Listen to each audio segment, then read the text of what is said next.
আগামী দিনের যারা শাসন ক্ষমতায় থাকতেছেন, আসতেছেন, আসার চিন্তা করতেছেন, তাদের সকলের জন্য শিক্ষা হলো এই: আল্লাহর আযাবের আসার রাস্তা বন্ধ করে লাভ নাই। আল্লাহর আযাবের আসার রাস্তা জমিনেরটা বন্ধ করবেন। মনে করবেন যে পানির রাস্তা দিয়ে পালায় যাব, ওই পানির রাস্তা দিয়ে পালাইতে গিয়ে ধরা খাবেন। পানির রাস্তা বন্ধ করে মনে করবেন যে আকাশে উড়ে যাবেন হেলিকপ্টার দিয়ে, আর ৫৫,০০০ বর্গ মাইলের ১ ইঞ্চি মাটিতে আপনার জায়গা হবে না। কাজেই শুধু আযাব কোন রাস্তা দিয়ে আসছে সেই রাস্তা বন্ধ না করে আল্লাহর আযাব আসার যেই কারণ, সেই কারণ বন্ধ করেন। জুলুম বন্ধ করেন, মানুষের অধিকার নিয়ে ছিনিমিনি খেলা বন্ধ করেন।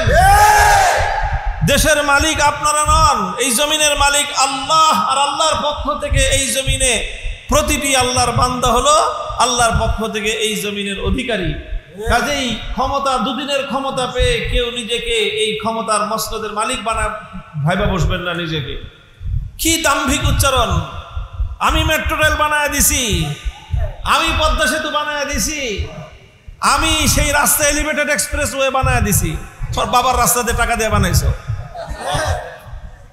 আমাদের পকেট থেকে টাকা নিছো ৫০,০০০ কোটি টাকা, ৩০,০০০ কোটি টাকা দিয়ে তুমি পদ্মা সেতু বানাইছো, আর ২০,০০০ কোটি টাকা তো তোমরা মাইরা খাইছো। জনগণের মাথা বন্ধক রেখে বিদেশ থেকে লোন এনে মেট্রো রেল বানাইছো, টাকা আনছো ২,০০০ কোটি, ৫,০০০ কোটি, ১০,০০০ কোটি, ২০,০০০ কোটি, অর্ধেক খাইছো আর অর্ধেক দিয়ে মেট্রো রেল বানাইছো।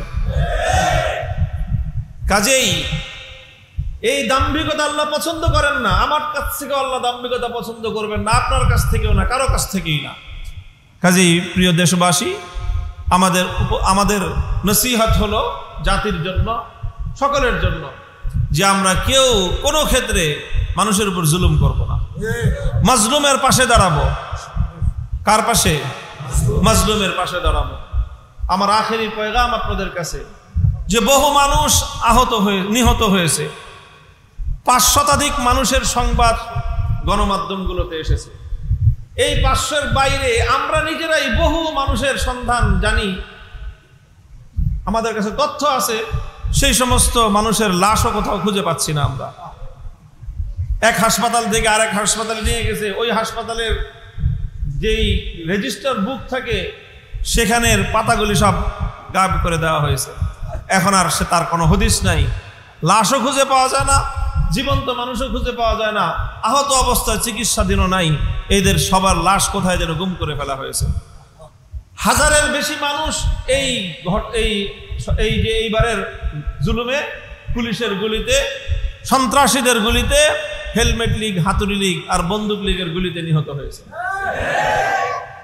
এই আমরা আপনাদের নরসিংদী, এই যে আমরা আসলাম মাধবদী থানায়, এই এক থানায় ৫ জন শহীদ হয়েছে। এক থানায় যদি ৫ জন শহীদ হয়, তাহলে এইবার চিন্তা করতে পারেন কি পরিমাণ বাংলাদেশে মানুষ শহীদ হয়েছে। ১,০০০ যদি শহীদ হয়, আহত হয়েছে কত